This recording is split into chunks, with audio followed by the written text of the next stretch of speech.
Please don't hurt me. I can't move my legs.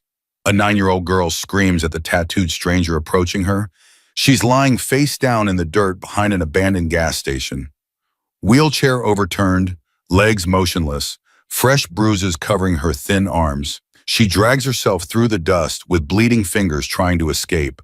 But her body won't cooperate. Her legs are dead weight. The man stops. His leather vest reads, "Hell's Angles." His hands are scarred from 100 fights. His face could terrify grown men. But what he does next will shatter everything you think you know about monsters.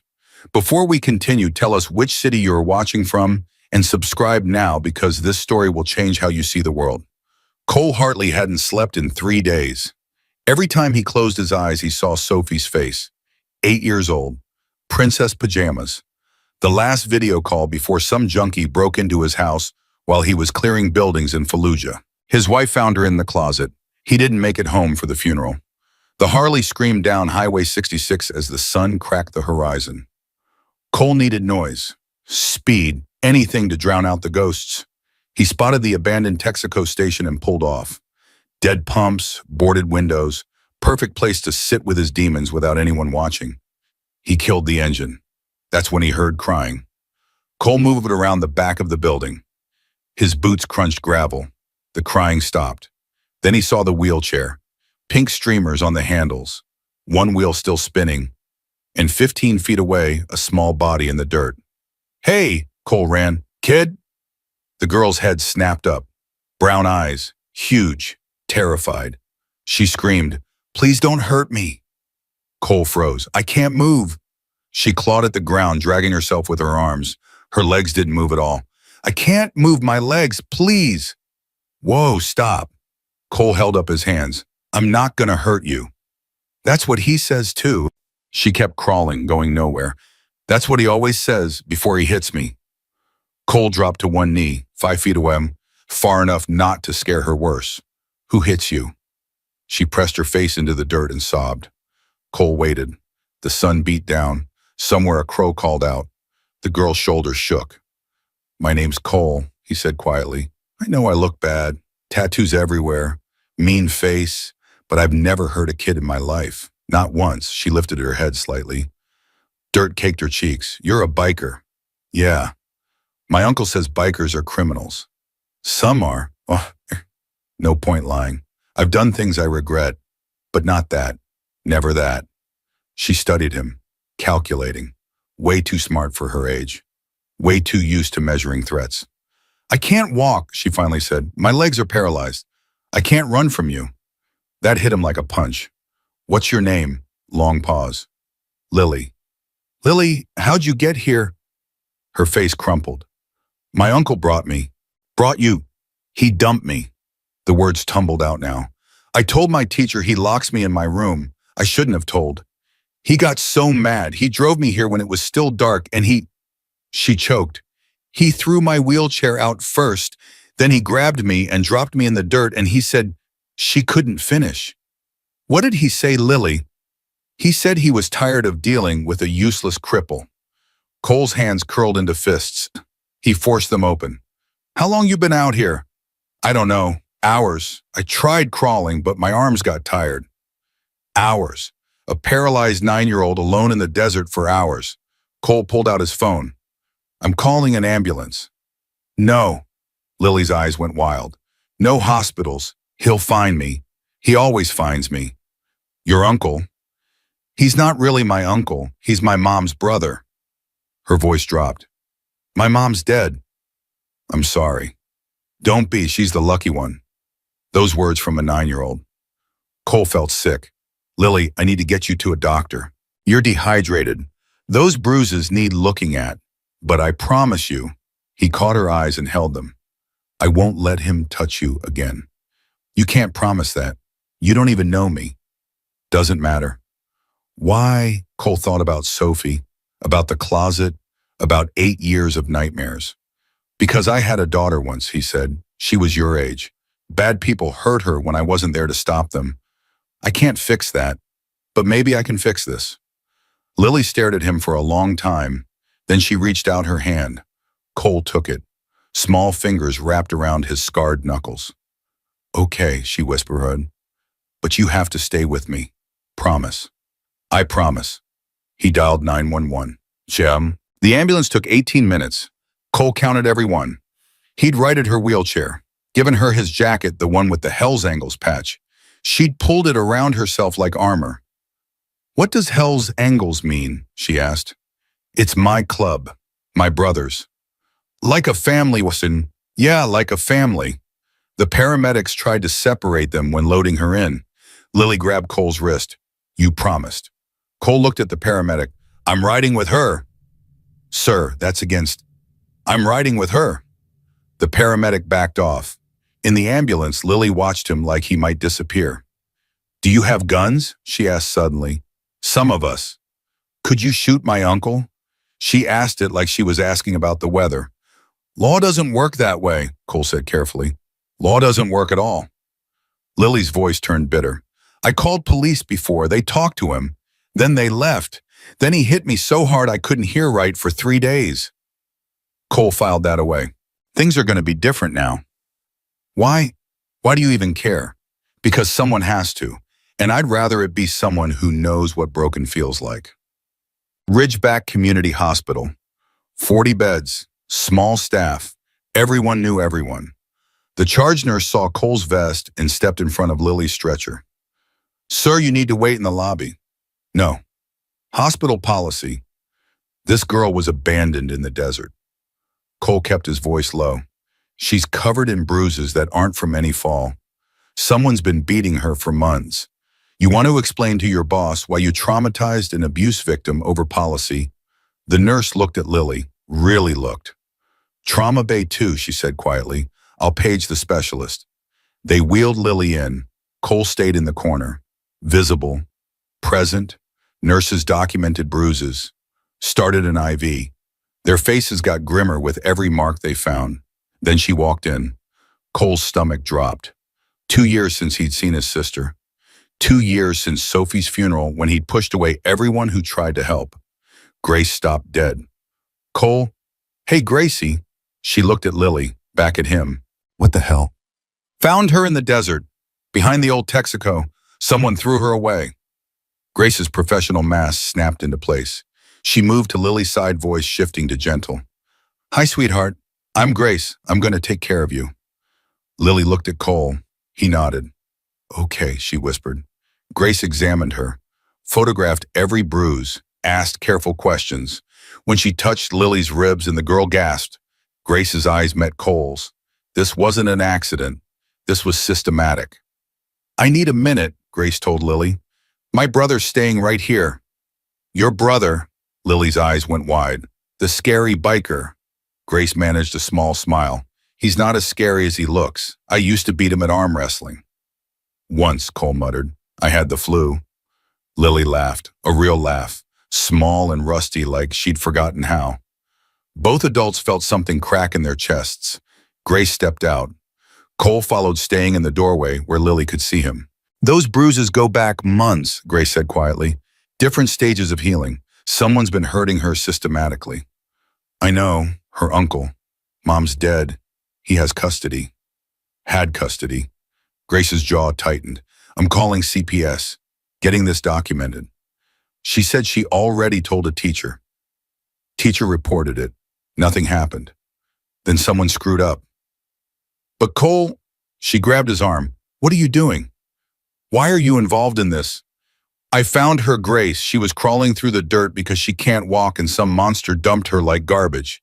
She looked at me and begged me not to hurt her. His voice cracked. She's Sophie's age. Grace's grip softened. Cole, I couldn't save my daughter. I was on the other side of the world playing a soldier while she died in a closet. I can't undo that. But this kid, he looked back at Lily. This kid I can help. Before Grace could respond, shouting erupted at the nurse's station. I'm her guardian. Where is she? You can't keep her from me. Cole's blood went cold. He turned. Mid-40s, overweight, red face, small mean eyes scanning the department. That's him, Cole said. That's the uncle. How do you know? From the trauma bay, Lily started screaming. Cole burst through the door. Lily was thrashing in the bed, her useless legs tangled in sheets, while her arms swung at nothing. No, he's here. He found me. You promised. Lily, Cole grabbed her shoulders. Look at me. He's gonna take me back. Look at me. Her wild eyes found his face. Nobody's taking you anywhere. You hear me? You don't understand. He always wins. He always... The curtain ripped open. Vernon Dawson stood there, purple with rage. There you are. He stepped forward. Do you have any idea how much trouble you've caused? Lily screamed and pressed herself against Cole's back. Vernon's eyes swept over the tattoos, the vest, the death in Cole's expression. He hesitated, just for a second. Who the hell are you? The guy who found your niece in the desert this morning. Cole didn't move. Want to explain how a paralyzed 9-year-old ended up abandoned behind an empty gas station? That's none of your business. Vernon tried to push past. She's my responsibility. Come on, Lily, we're going home. Cole stepped into his path. She's not going anywhere with you. Excuse me. You heard me. Vernon's face shifted. Contempt now. Listen, biker trash, I have custody papers. You have a leather vest and probably a criminal record. Step aside before I call the cops and have you arrested for kidnapping. Go ahead. Cole smiled, no warmth in it. I'm sure they'd love to see those bruises. I'm sure they'd believe your story about how she ran away. A 9-year-old in a wheelchair ran away and ended up in the desert 20 miles from town.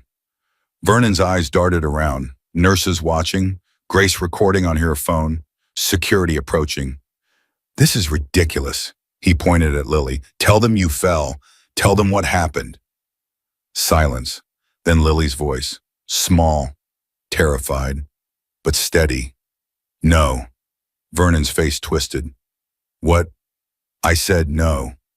Lily's fingers dug into Cole's vest. I'm tired of lying for you. You hurt me. You hurt my mom. I'm not pretending anymore. Dead silence. Vernon's mask cracked. The monster showed through. You ungrateful little cripple. After everything I've done for leave. Cole stepped forward, forcing Vernon back. Now. This isn't over. Vernon jabbed a finger at him.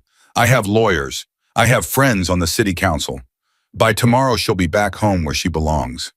And you, he looked at the Hell's Angles patch. Prison, where your kind belongs. He stormed out. Nearly knocked over a nurse. Cole stood still for a moment, then turned back to Lily. She was crying silently, tears cutting through the dirt on her face. He's coming back, she whispered. He always comes back. Cole knelt beside her and took her hand. Maybe, but here's the thing about guys like me. He met her eyes. We don't scare, and we don't abandon our people. I'm not your people. We just met. Doesn't matter. Why do you care what happens to me? Cole thought about the real answer. Guilt. Redemption. Sophie's face superimposed over Lily's. But what he said was simpler. Because you're worth caring about, Lily, even if nobody's shown you that before. She stared at him. Then her small arms wrapped around his neck.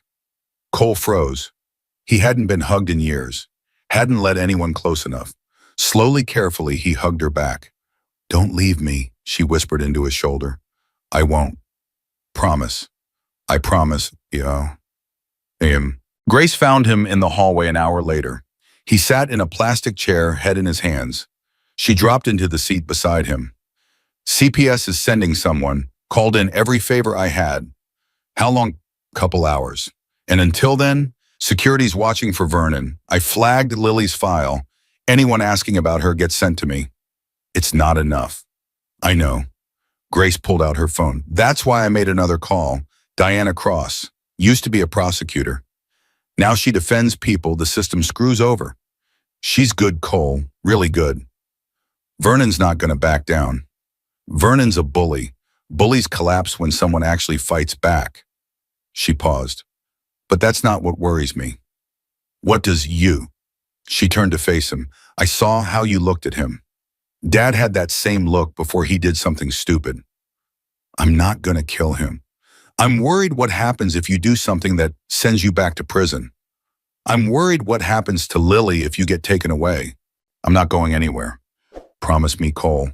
Promise me you'll do this the right way. He met her eyes. I'll try. That's not a promise. It's the best I can give. Grace sighed, but she didn't push. There's something else, she said. Lily told me about her mom. Said she fell down the stairs 6 months ago.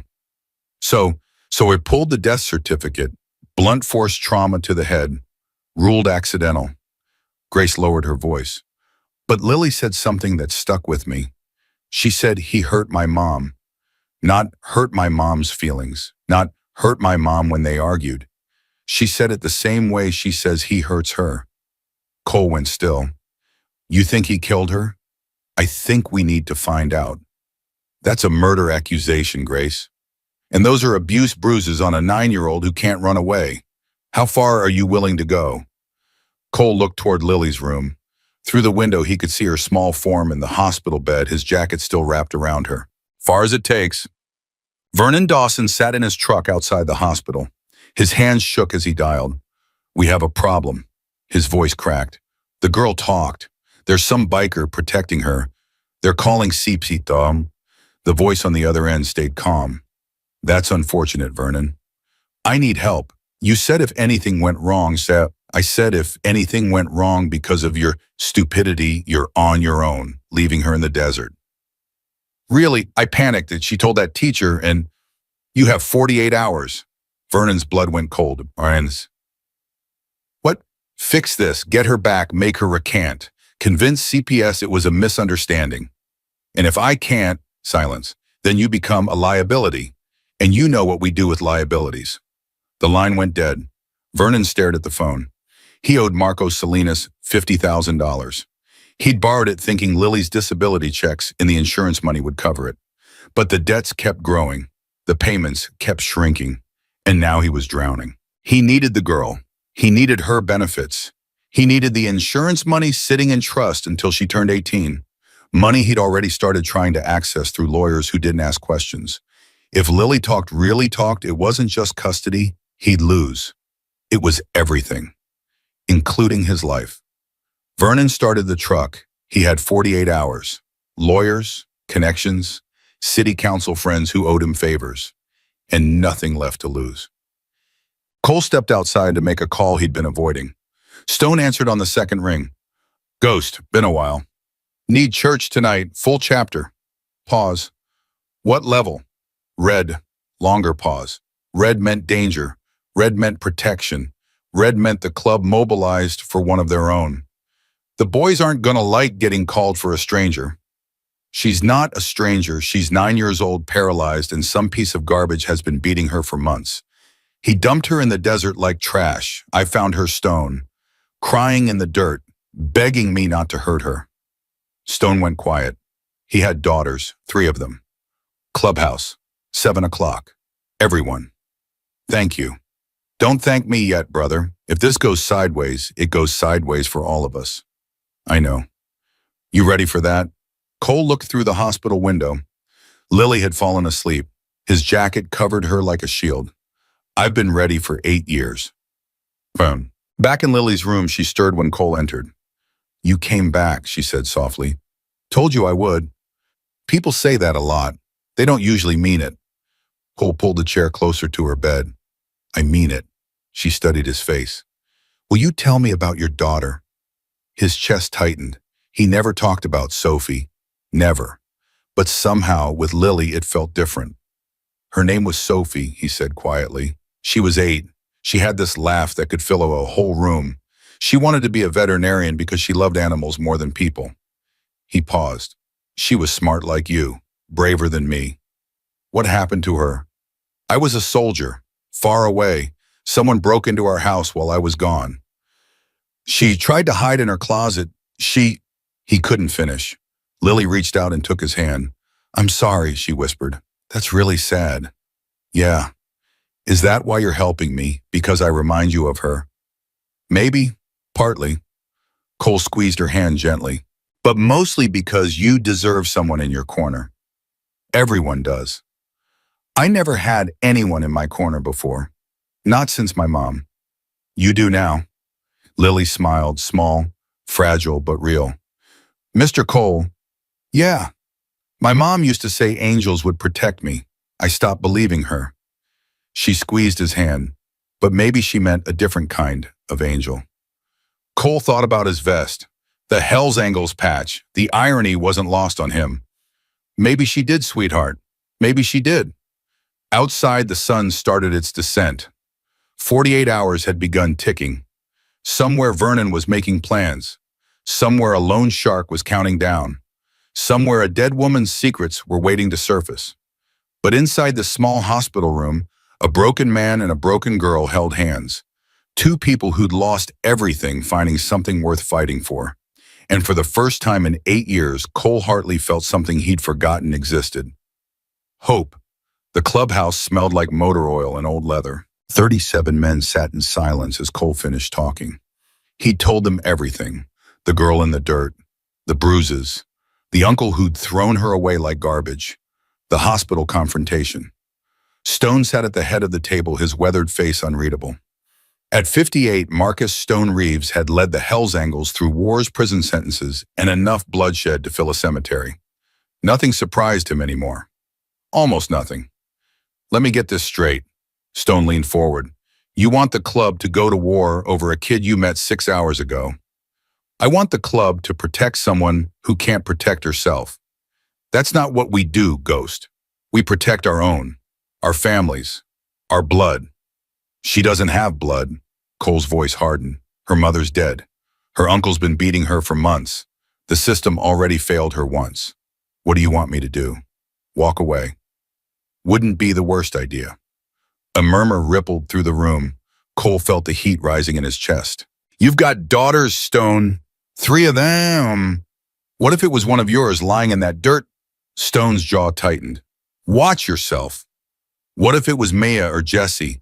What if some monster had been beating them for months and the cops did nothing and CPS did nothing and every single adult in their lives just looked the other way? I said, watch yourself. Would you walk away? The silence stretched. Every man in the room knew the answer. Stone would burn the world down for his girls. They all would. Wire spoke up from the corner. Youngest member. Tech genius. Barely 30, but already invaluable. I ran the uncle's name, he said. Vernon Dawson. Got a sheet. 2 DUIs, assault charge dropped in 2019. And get this, 2 previous foster placements terminated in Oregon. Kids removed from his care. Records sealed, but I'm working on it. Working on it how? Stone asked. Wire shrugged. Better you don't know. Hatchet, the sergeant-at-arms, crossed his massive arms. What about the girl's mother? Ghost said she died 6 months ago. Sarah Dawson. Wire pulled up his laptop. Death certificate says accidental fall downstairs. Blunt force trauma. But here's the thing. Life insurance policy changed 2 weeks before she died. Vernon became sole beneficiary. $100,000. The room went quiet. That's not suspicious at all, someone muttered. There's more. Wire kept scrolling. The girl, Lily, she's got a trust fund, mother's life insurance plus disability benefits plus survivor benefits. Roughly 200 grand locked until she's 18. Guess who's the trustee? Vernon. Vernon, and guess who's been filing paperwork to access that trust early? Claiming medical expenses, specialized equipment, home modifications. How much has he taken? About 60 grand so far. Courts approved it because who's going to question a guardian taking care of a disabled kid? Cole's hands curled into fists under the table. He's been using her as a cash machine. Gets worse. Wire looked up. I ran his financials. He's into Marco Salinas for 50 large. Every man in the room stiffened. Marco Salinas ran the biggest loan shark operation in 3 counties. Getting into debt with Marco was like getting into debt with death itself. If he owes Marco 50 grand and the girl's trust is his only income. Stone trailed off. He can't lose her, Cole finished. She's his meal ticket. That's why he came to the hospital ready to fight. That's why he threatened to have me arrested. He's desperate. Desperate men do desperate things. Which is why we need to move now before he does something worse. Stone studied Cole for a long moment. They'd known each other for 15 years, served together before the club, buried friends together. Stone had stood beside Cole at Sophie's grave when no one else could bear to be there. You really willing to die for this kid? Stone asked quietly. I'm willing to live it for her. First time I've been willing to do that in 8 years. Stone nodded slowly. Then he turned to the room. Vote. All in favor of extending club protection to the child Lily Dawson, raise your hand. Cole held his breath. One hand went up, then another, then a dozen more. Hatchet raised his. Wire raised his. Even Brick, who never voted for anything that didn't involve a bar fight, raised his hand. 37 hands, unanimous. Stone turned back to Cole. Congratulations, brother. You just adopted a kid. Now let's figure out how to keep her alive. The meeting broke into action. Wire would dig deeper into Vernon's finances and connections. Hatchet would coordinate surveillance on Vernon's movements. Brick and his crew would keep eyes on the hospital, and Cole would stay close to Lily, building a legal case while the club gathered evidence. One more thing. Stone stopped Cole at the door. Diana Cross. Your sister called her. She's supposed to meet us tomorrow. Good, because if we're going to take this guy down, we do it right. Legal, clean, nothing that comes back on the club. And if legal doesn't work, Stone's eyes went cold, then we have a different conversation. Cole nodded and walked out into the night. The desert air hit him like a slap, but for the first time in years, he didn't feel the cold. He had purpose now, something worth fighting for. He just hoped he could keep her safe long enough to win. Grace was waiting in Lily's room when Cole got back to the hospital. She looked exhausted, dark circles under her eyes, but she managed a small smile when he walked in. She asked about you, Grace said quietly, 3 times in the last hour. Cole looked at Lily sleeping in the hospital bed. His jacket was still wrapped around her. She looked so small, so fragile. But he'd seen the steel in her when she told Vernon no. This kid was tougher than she looked. CPS came, Grace continued. Social worker named Margaret. Seemed decent. She's opening an investigation, but Cole, Vernon's already lawyered up. He's claiming Lily ran away and made up the abuse allegations because she resents his discipline. Ran away. Cole's voice dripped acid. A paralyzed 9-year-old in a wheelchair ran away and ended up 20 miles from town in the middle of the desert. I know, but the system moves slow and Vernon knows how to work it. He's done this before. What do you mean? Grace lowered her voice. I made some calls. Vernon had 2 foster kids in Oregon about 8 years ago, both removed from his care within a year. The records are sealed, but I talked to a nurse who worked the ER when one of them came in. Broken arm. Story was the kid fell off a bike. Let me guess, the kid didn't have a bike. The kid didn't leave the house for 3 months before that ER visit. Neighbors thought he'd moved away. Cole felt sick. Vernon had done this before, hurt kids before, and somehow the system had let him do it again. How is he still allowed near children? Different state, sealed records, and he's smart Cole. He's charming when he needs to be. The social worker today, she left saying she wasn't sure what to believe. Are you kidding me? I'm telling you what we're up against. Vernon's been doing this for a long time. He knows how to manipulate the system. He knows how to make kids too scared to talk. Lily speaking up today, that was a miracle, but it might not be enough. Lily stirred in the bed. Her eyes fluttered open, and when she saw Cole, her face transformed. You came back. Told you I would. Again. She smiled weakly. You keep saying that, and I keep meaning it. Grace squeezed Lily's hand. I'm going to step out for a bit. Let you 2 talk. Cole, don't stay too late. She needs rest. When Grace left, Cole pulled the chair closer to Lily's bed. She watched him with those big brown eyes that saw too much. Did you talk to your club? Yeah. What did they say? They said they're going to help protect you. Lily's forehead creased. Why, they don't know me. They know me, and I told them you needed help. That's it. They just agreed.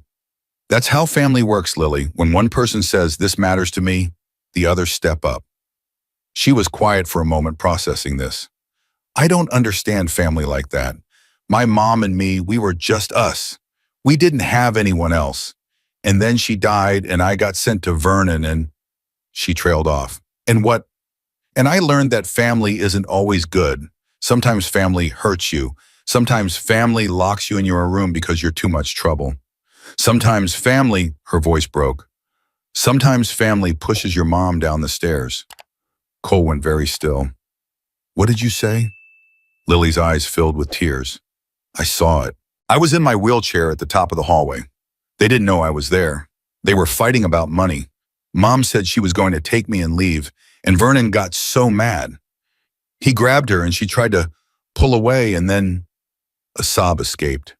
And then she was falling, and he just watched. He didn't even try to catch her. Cole's heart pounded in his chest. Lily, did you tell anyone this? Who would I tell? Vernon said if I ever said anything, he'd say I was lying. He said no one believes cripples. He said I was crazy and they'd put me in a home where nobody would ever visit me. Lily, look at me. Cole waited until her eyes met his. You're not crazy. You're not a liar. And what you just told me, that's not an accident. That's murder. I know. Her voice was tiny. I've known since it happened. But I was so scared, and he said, I don't care what he said. He killed your mother, and he's been hurting you for 6 months to keep you quiet. But that's over now. You understand that's over. How is it over? He's going to get me back. He always gets what he wants. Not this time. Cole gripped on her hand. This time he's going up against people who don't scare. This time he's up against the Hell's Angles, and we don't lose. Lily stared at him, wanting to believe, but too damaged to trust completely. My mom used to say everything would be okay. Then she died. How do I know you won't die too? The question hit like a punch. Cole thought about Sophie, about all the promises he'd made her that he couldn't keep because he'd been on the other side of the world when she needed him. I can't promise I won't die, he said honestly. Nobody can promise that. But I can promise that as long as I'm breathing, I'll be fighting for you all. And even if something happens to me, my brothers will keep fighting. You're not alone anymore, Lily. You've got 37 people who just voted to protect you. They voted unanimous, every single hand. For me, for you. A tear slid down her cheek. I don't know what to do with that. You don't have to do anything, just let us help. She was quiet for a long time.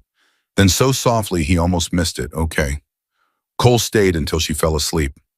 Then he stepped into the hallway and called Wire. I need everything you can find on Sarah Dawson's death. Police reports, autopsy, witness statements, everything. Already working on it. But Ghost, there's something else you need to know. What? Vernon's on the move. Left his house 20 minutes ago. Brick's following him. Where's he going? Looks like Marco Salinas' place. Cole's blood ran cold. If Vernon was meeting with Marco, things were about to get a lot more complicated. Keep eyes on him. I want to know every word they say. Working on it. Cole hung up and stood in the empty hallway, his mind racing. Vernon was desperate. Desperate enough to meet with a loan shark in the middle of the night. Desperate enough to kill his own sister for insurance money. Desperate enough to do whatever it took to get Lily back. They were running out of time. The morning brought Diana Cross. She walked into the hospital conference room like she owned it, a sharp-featured woman in her late 40s with steel gray hair and the kind of eyes that had seen every lie ever told. So, she dropped a thick folder on the table. You're the biker who found the girl. Cole Hartley. I know who you are. Army Ranger 3 Tours honorable discharge. Joined the Hell's Angles in 2011. Vice President since 2019. Lost your daughter in a home invasion in 2017. Wife divorced you 6 months later. You've been walking around like a ghost ever since, she paused. Hence the name, I assume. You do your homework. I don't take cases blind. Now tell me why I should get involved in this mess. Cole told her. The desert, the bruises, Vernon's threats, the sister's suspicious death, Wire's financial discoveries. By the time he finished, Diana's expression had shifted from skeptical to something harder. The child witnessed the mother's death. She says Vernon pushed her down the stairs. A 9-year-old's testimony, witnessed 6 months ago. Defense will tear that apart. She's telling the truth. I believe you, but believing and proving are different things. Diana opened her folder. Vernon Dawson has been working the system for 15 years. He knows exactly how to present himself to judges, social workers, cops. He's had 2 sets of foster kids removed and somehow kept his record clean enough to get custody of Lily. That takes skill. Or corruption. Or both. Diana leaned back. Here's what I can do. I can file for emergency custody transfer. Get Lily placed with your sister temporarily while CPS investigates. But Vernon will fight it, and he'll probably get visitation rights while the case is pending. No. Cole's voice was flat. He doesn't get anywhere near her. That's not how the law works. Then the law is wrong. The law is what we have. And if you go outside it, you lose everything. Lily goes back to Vernon. You go to prison. Everyone loses. Diana leaned forward. I understand the impulse, believe me. I spent 15 years prosecuting people who hurt kids, and every single time I wanted to skip the trial and go straight to punishment. But I learned that the only way to really protect these children is to work within the system while exposing its failures. That's how you create lasting change. I don't care about lasting change. I care about keeping one little girl alive. Then let me do my job. Diana stood up. I'm meeting with the judge in 2 hours. By tonight, Lily should be in your sister's custody. Vernon will get supervised visitation at most, and only if he agrees to the conditions. Meanwhile, you and your club keep doing whatever it is you're doing to dig up evidence. If we can prove he killed Sarah Dawson, custody becomes the least of his problems. She headed for the door, then paused. One more thing. The loan shark, Marco Salinas. If Vernon's mixed up with him, this isn't just about a custody case anymore. Marco doesn't let debts slide. Vernon's running out of time, which means he's going to get desperate. And desperate men do desperate things. Yeah, I've heard. Then make sure you're already ready when he does. She left. Cole sat alone in the conference room staring at the folder she'd left behind. Inside were copies of police reports, medical records, financial documents, the paper trail of Vernon Dawson's cruelty laid out in cold bureaucratic language. His phone buzzed. Wire. You need to see this. Now. What is it? I cracked Vernon's email. He's been sending messages to someone called M for the last 6 months. The M has got to be Marco. They're talking about Lily's trust fund.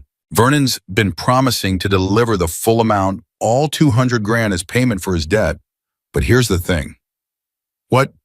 He can't access the trust without Lily's cooperation.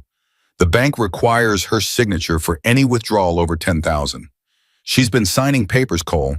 Vernon's been forcing her to sign papers she doesn't understand. She's 9 years old. She's a disabled orphan with no advocate. Banks don't ask questions when a guardian says, my ward wants to authorize this. Cole's hand tightened on the phone. How much is left in the trust? About $140,000. But Marcus's last message says Vernon needs to deliver the full 200 by end of week, or there will be consequences. He's short 60 grand. More than that, I found another account. Vernon's been gambling, online poker, sports betting, the works. He's not just in debt to Marco, he owes money all over town. The only thing keeping him afloat is Lily's monthly benefits, about 3 grand a month between disability and survivor payments. Cole understood now. Vernon didn't just need Lily for her trust fund, he needed her for the steady income. Without her, he had nothing. No money, no assets, and a very angry loan shark breathing down his neck. He'll never let her go, Cole said. Not willingly. No, he won't. Wire paused. There's one more thing. The last email to Marco sent 2 hours ago. Vernon said he has a plan. He said by tomorrow night the girl won't be a problem anymore. Cole's blood turned to ice. What does that mean? I don't know, but it doesn't sound like he's planning to give up custody. Cole hung up and ran. Grace was in Lily's room when Cole burst through the door. She looked up, startled by his expression. What happened? Where's security? Outside. Why? Cole pulled her into the hallway, lowering his voice. Vernon's planning something. Wire intercepted an email. He said Lily won't be a problem by tomorrow night. Grace's face went pale. You think he killed her mother. You think he'd hesitate? Oh God, I need more security. Club guys, not hospital rent-a-cops. And Lily doesn't leave this room. Not for tests, not for therapy, not for anything. Cole, the doctors need to. They can do it here. Nobody moves her. Grace nodded, her nurse's training kicking in. I'll talk to the attending. We'll bring everything to her. Good. And Grace, don't leave her alone, not for a second. I won't. Cole made calls. Brick and 3 other club members arrived within an hour, positioning themselves at every entrance to the pediatric wing. They didn't look like security. They looked like exactly what they were: dangerous men who would hurt anyone who tried to get past them. Diana called at noon. Emergency custody hearing is set for 4 o'clock. Judge Patterson, she's tough but fair. If we present the evidence right, we've got a good shot. And if Vernon doesn't show up, then we win by default. Why? Because I don't think he's planning to fight this in court. What do you mean? Cole told her about the email, about the deadline, about Vernon's desperation. Diana was quiet for a long moment. I'll request a protective order. Get law enforcement involved. Will that stop him? It'll give us legal cover if anything happens. That's not the same thing. No, it's not. Diana sighed. Well, I've been doing this a long time. I've seen cases like this before. Parents who'd rather destroy their children than lose control of them. There's no reasoning with that kind of person. All you can do is put up walls and hope they hold. And if they don't, then you do what you have to do, Mao, and you deal with the consequences after.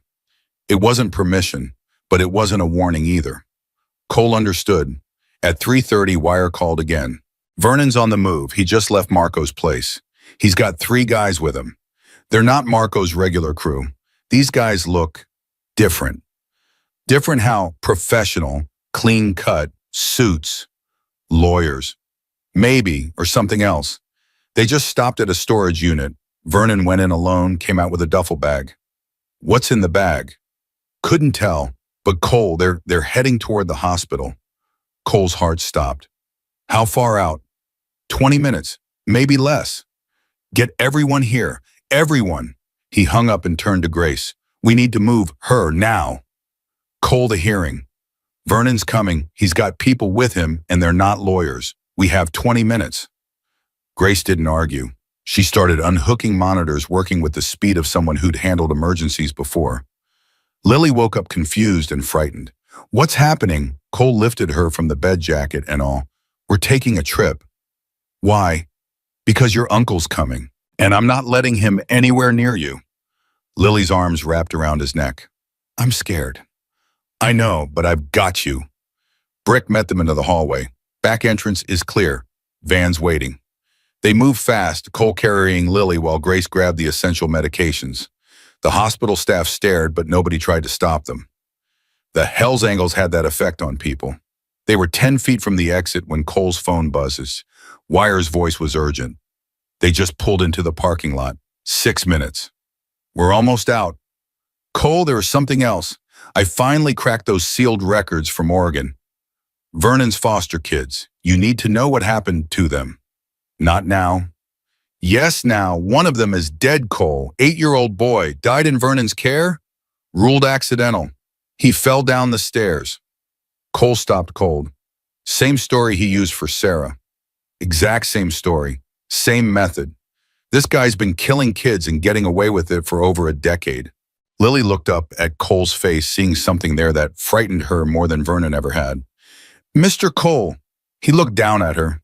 This small, broken, beautiful child who'd survived 6 months with a murderer, who'd watched her mother die and kept the secret because she was too scared to speak, who'd been thrown in the dirt like garbage and still found the courage to say no.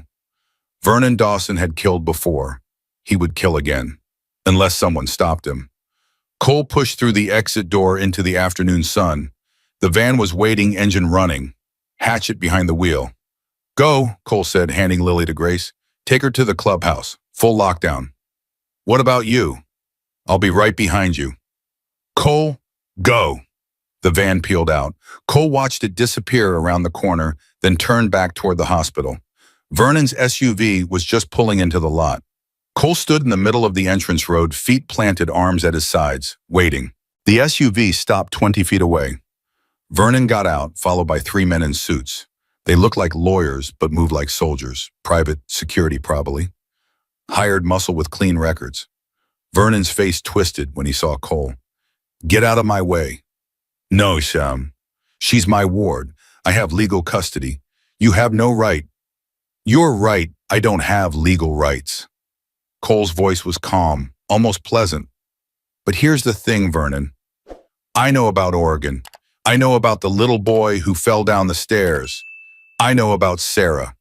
And I know about your meeting with Marco and the debt you can't pay. Vernon's face went pale. I don't know what you're talking about. Sure you do, wow, but let me make this simple. You're never going to touch Lily again. Not today, not tomorrow, not ever. You can fight it in court if you want, but we both know how that's going to end. Wires already sent everything to the DA, the emails, the financial records, the sealed files from Oregon. Right now, the only question is whether you spend the rest of your life in prison or something worse. You're bluffing. Try me. Vernon's hired muscle shifted nervously. They hadn't signed up for this. A custody dispute was one thing. Being connected to a potential murder investigation was something else entirely. One of them leaned toward Vernon. Mr. Dawson, we should go. Shut up. Sir, this isn't what we agreed to. I said shut up. Vernon's control was slipping. I'm not going to be threatened by some washed-up biker who thinks he's... I'm not threatening you. Cole took a step forward. I'm telling you what's going to happen. The choice is yours. Walk away now and maybe you can run before the cops come. Or stay here and fight, and my brothers will make sure you never walk anywhere again. As if on cue, the rumble of motorcycles filled the air. 15 Hells Angels pulled into the parking lot, forming a loose semicircle behind Cole. They didn't say anything. They didn't have to. Vernon looked at the bikes, at the men, at Cole's face, and for the first time, real fear flickered in his eyes. This isn't over, he said. Yes, it is. Cole didn't blink. You just don't know it yet. Vernon got back in his SUV. The hired muscle practically dove after him. Tires squealed as they fled the parking lot. Cole watched them go. Stone pulled up beside him. He's running. Yeah. He's going to do something stupid. Yeah.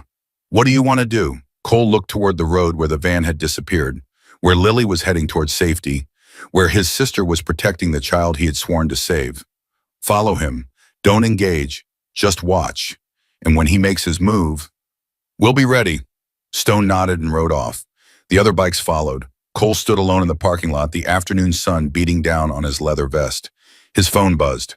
Grace, she's safe. Asking for you. He typed back, tell her I'm coming. Tell her it's almost over. But even as he sent it, he knew it wasn't true. Vernon was desperate. Cornered. And cornered animals were the most dangerous kind. This wasn't over. It was just beginning. Cole rode toward the clubhouse with Wire's words echoing in his skull. An 8-year-old boy in Oregon. Same story, same stairs. Vernon had been doing this for over a decade, moving from state to state, leaving dead children in his wake. And the system had let him. His phone rang, Diana Cross. The judge granted emergency custody to Grace. Vernon didn't show for the hearing. He was at the hospital, brought hired muscle. What happened? He left, but Diana Wire found something. There's a dead kid in Oregon, same memo as Sarah, Vernon's foster son, ruled accidental. Silence on the line. Can you prove it? Wire's working on it, but we need to move file. Vernon's running out of time with Marco, and he just found out his meal ticket is gone. I'll call the DA. See if we can get the Oregon case reopened. But Cole, stay away from Vernon. If you do anything that looks like harassment or intimidation, the whole case falls apart. I'm not going to harass him. I mean it. Whatever you're planning, don't. Let the law handle this. Cole hung up without answering. The clubhouse was in full lockdown mode when he arrived. Bikes lined the perimeter, armed men at every entrance.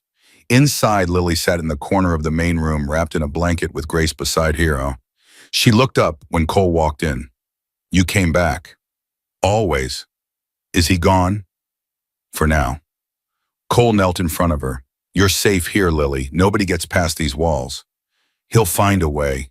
He always finds a way. Not this time. Grace pulled Cole aside. She's been like this since we got here, jumping at every sound. She won't eat, won't sleep. She's terrified, Cole. She has a right to be. She needs stability, professional help, not a biker clubhouse on lockdown. Right now, this is the safest place for her. Diana got emergency custody transferred to you, but Vernon's not going to accept that. He can't. He owes Marco Salinas 50 grand, and without Lily's benefits and trust fund, he's a dead man. Grace's face went pale. So what do? We wait, Wires tracking Vernon's movements. Stone's got guys on him around the clock. The second he makes a move, we'll know. And then what? Cole didn't answer. He didn't have to. The call came at midnight. Wire's voice was tight. Vernon just made a withdrawal, cleaned out his bank account. $6,000. Running money. That's what I thought, but here's the thing, he didn't leave town. He went to a motel on Route 9, checked in with cash. He's been there for 3 hours. Waiting for something. Or someone. I've got eyes on the parking lot. Nothing yet. Keep watching. Cole hung up and looked at Lily, finally asleep on the couch with Grace dozing beside her. 2 days ago, he'd been a broken man riding toward nowhere. Now he had a purpose. A child who needed him. A fight worth winning. He couldn't fail her. Not like he'd failed Sophie. His phone buzzed again. Wire. Someone just pulled into the motel. Black sedan, 2 men. Marco's guys. Negative, these guys are different. Suits, government plates. Government. I ran the plates. They're registered to the Nevada Department of Child and Family Services. Cole's stomach dropped. CPS at midnight. That's what I thought. Something's wrong here, Cole. CPS doesn't make house calls at this hour, unless someone called them. Or paid them. Cole was already moving. Stay on them. I'm coming. He grabbed his jacket and headed for the door. Stone intercepted him. Where are you going? Vernon's meeting with people claiming to be CPS at midnight at a motel. That doesn't track. No, it doesn't. Cole pushed past him. I need to find out what he's planning. Not alone, you don't. Stone signaled to Hatchet and Brick. Within seconds, 4 bikes roared into the night. They found the motel easily enough. Brick parked across the street while the others circled the perimeter. Wire fed them real-time updates through their phones. Room 17, Vernon's still inside. The 2 suits went in about 10 minutes ago. Can you get audio? Working on it. Hold on. A pause. Got it. Patching you in. Cole pressed his phone to his ear. Static, then voices. Understand the terms, Mr. Dawson. Full payment within 24 hours or Mr. Salinas will pursue alternative methods of collection. Vernon's voice shaking. I told you I just need more time. The girl's trust fund? The girl is no longer in your custody. The courts transferred guardianship this afternoon. That's temporary. I can fight it. My lawyers. Mr. Salinas is not interested in legal proceedings. He's interested in his money. I can get it. I just need access to the girl. 1 signature. That's all. 1 signature and the bank releases everything. A long pause. You're proposing to forge a child's signature on legal documents. She's 9 years old. Who's going to know the difference? Another pause. When the voice came back, it was colder. Mr. Salinas may be interested in this arrangement, but there's a problem. The girl is currently under the protection of the Hells Angels Motorcycle Club. Extracting her will require resources. I know where she is, the clubhouse on Miller Road. They think they're protecting her, but I know that building. I used to do construction work. There's a back entrance they don't know about. Cole's blood froze. You're suggesting we raid a motorcycle club. I'm suggesting we retrieve my property. The girl is legally mine. I have custody papers. Custody that's been suspended. Temporarily. And in the chaos, who's going to check paperwork? The line went quiet. Cole could barely breathe. Mr. Salinas will need to approve this. Wait here. Footsteps, a door opening and closing. Wire's voice cut in. Cole, you hearing this? Yeah. They're planning to hit the clubhouse. Tonight. I know. Cole was already running for his bike. Get everyone on the line, full alert. Nobody in or out until I get back. He rode faster than he'd ever ridden in his life. The desert blurred around him. All he could think about was Lily asleep on that couch, trusting him to keep her safe. He couldn't let them take her. He wouldn't. The clubhouse came into view. Lights on, bikes in position. Everything looked normal. But for how long, Cole burst through the front door. Lock it down, everyone up. We've got incoming. The room erupted. Men grabbing weapons, positions being taken. Grace woke with a start, pulling Lily close. Cole, what's happening? Vernon sold us out. Marco's guys are coming for Lily. Lily's eyes went wide. He found me. He's not getting you, I promise. Cole turned to Stone. Back entrance, construction days. Vernon knows about it. Stone's face hardened. Hatchet bricks secure the back. Everyone else defensive positions. Nobody gets through. Cole knelt in front of Lily. Listen to me, Orithia. Grace is going to take you to the basement. It's reinforced. Even if they get through us, they won't get through you. Lily grabbed his hand. Right, you said you wouldn't let him take me. And I meant it. Then don't talk like you're saying goodbye. Cole's throat tightened. This kid saw right through him, saw the fear he was trying to hide. I'm not saying goodbye, I'm saying be ready, just in case. Lily pulled something from her pocket, a folded piece of paper. I drew this, at the hospital. It's you. Cole unfolded it, a crayon drawing of a man on a motorcycle, crude but recognizable, and next to him a small figure in a wheelchair. That's us, Lily said. A family. Cole couldn't speak. He folded the paper carefully and tucked it into his vest right over his heart. Stay with Grace. I'll come get you when it's over. Grace carried Lily toward the basement stairs.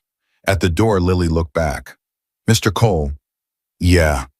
Don't die. Okay, I already lost my mom. I can't lose you too. The door closed behind them. Cole turned to face his brothers.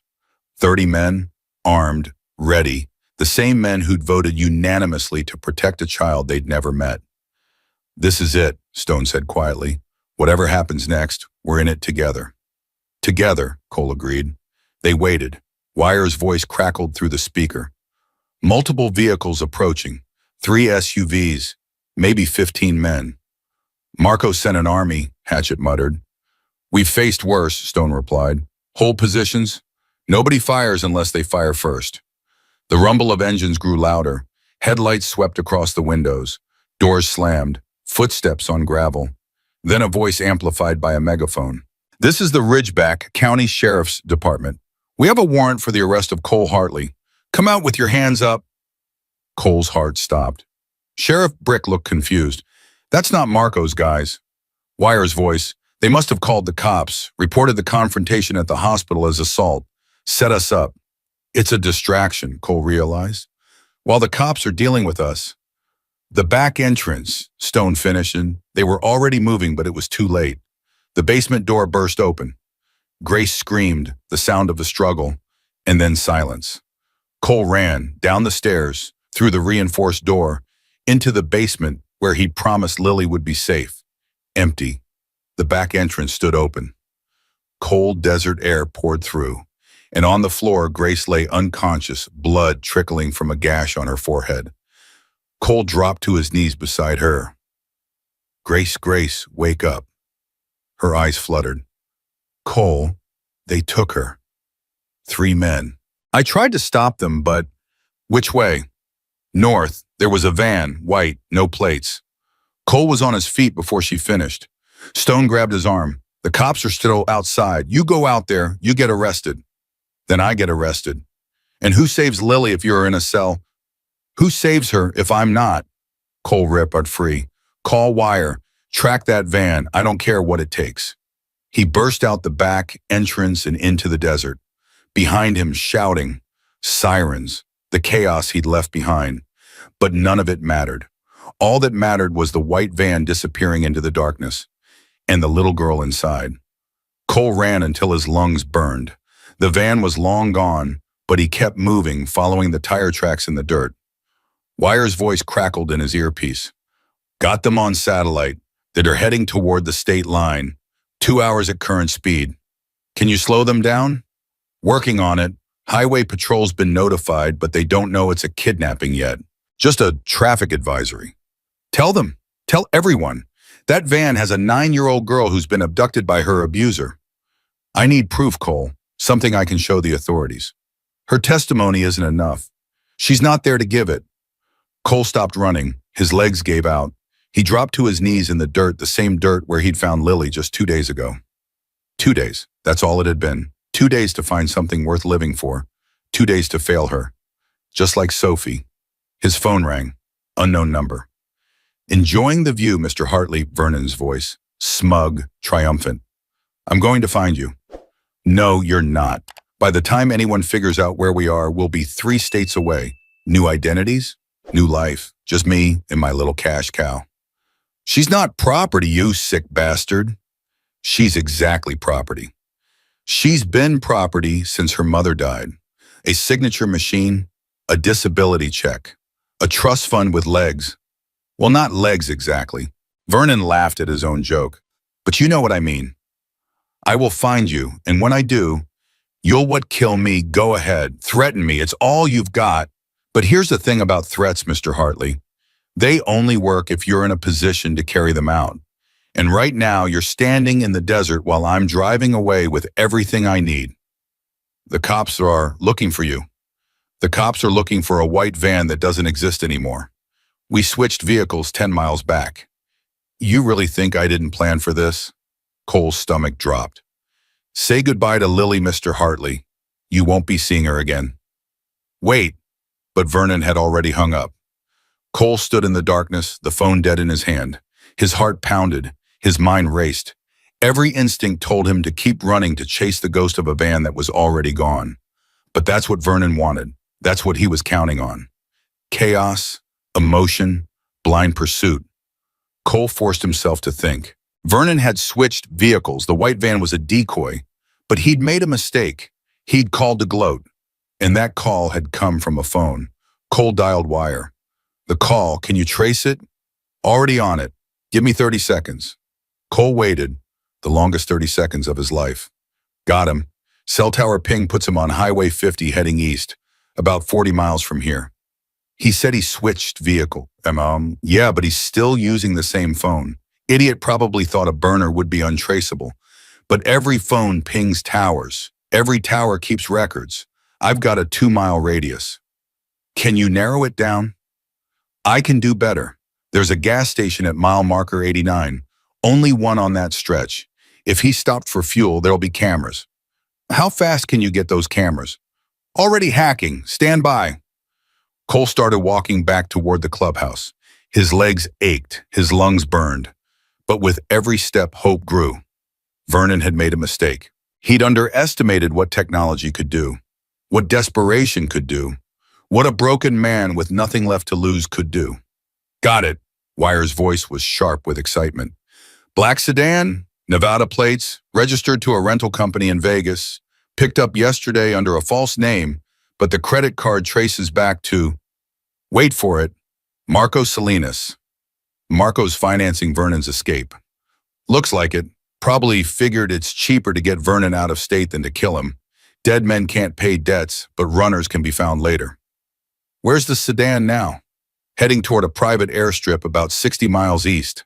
There's a flight plan filed for 4 a.m. Destination Mexico. Cole checked his watch. 1:47 a.m., just over 2 hours. Can we get there in time? On bikes, not a chance, but there's a helicopter service in town. Medical transport. If someone could convince them this is a life or death emergency. Grace works at the hospital. Grace is unconscious with a head wound.